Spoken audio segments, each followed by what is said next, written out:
Jerry Schilling is a kind of teenage friend of Elvis Presley's. We kind of meet him running around Graceland when just as Elvis is kind of starting out, Elvis kind of needed an extra player for a game of pickup kind of football. And Jerry was a pretty good football player, and so he kind of came in and played along, and I think because he was pretty good, Elvis liked to have him on his team, and so they built up a friendship, like a really honest, earnest childhood friendship, and that kind of friendship spanned the length of his life, which was really a beautiful thing. Jerry kind of came in and out of Elvis's life in that way. He managed to kind of forge his own path in life, and really wanted to, and was able to go on a bit of a journey with Elvis and found himself in LA with him.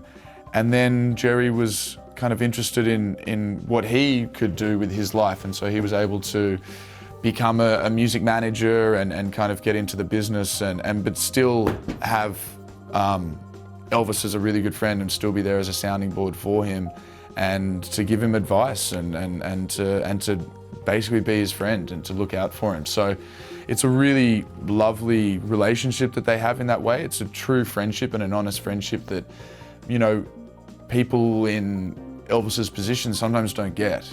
There's a lot of hangers-on and maybe people who are maybe some yes men and stuff like that. So I think what Elvis got with Jerry was a true friend who was honest with him and spoke his mind and wasn't afraid to say something that maybe Elvis didn't like or the Colonel didn't like or whatever. And I think that's what you want in friends, is someone who's going to be honest with you and truthful with you. And yeah, he's a really great guy that way, Jerry, and has always been close to the family and still is. My initial conversation with Baz was we had a phone call over kind of a video call, and we just sat down and kind of talked about Elvis as a person and a cultural icon, and kind of the relevance that he still has through today, and also Colonel Parker as a character and as a person, and kind of the relevance that he still has through to today, and kind of those things. And then we also talked about Jerry and his vision as Jerry being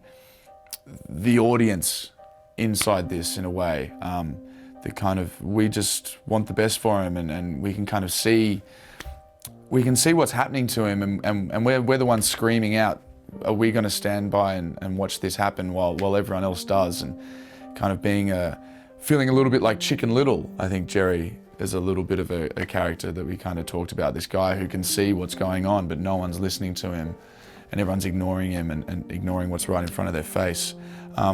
So yeah, Baz and I's conversation was kind of very holistic around the whole story, around Jerry, around where it sits culturally in the world then, and where it sits culturally in the world now. So, yeah, the Memphis Mafia were kind of the world's first entourage.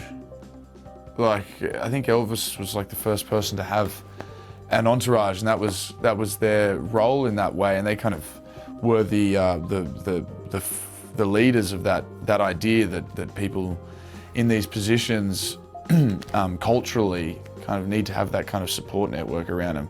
I think a lot of it was companionship, you know. I think if you don't have those people around you that you know from your home, it can get pretty lonely, and once you start meeting new people, it'd be hard to trust them in that way. So it was maybe like a comfort blanket thing for Elvis, was the Mafia, and they were all, you know, nice guys that cared about him, and they were all quite good friends, and I think they were just there because they loved Elvis, and Elvis really enjoyed their company and really loved them.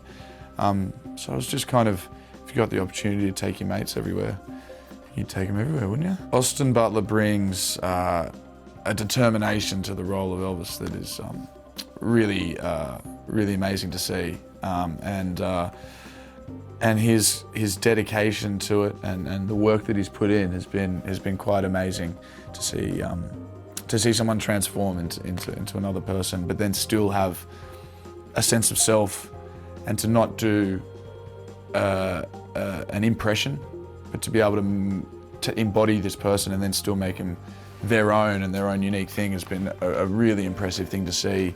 And all along that way, to be a real kind and lovely and warm person through it all has been a real testament to Austin as a person and his character. You know, it's hard to lead something like this and to have all that weight on your shoulders. The pressure must be immense, but then to still carry it with humility and laughter and to be a warm and open person, I think speaks volumes as to who he is as a person.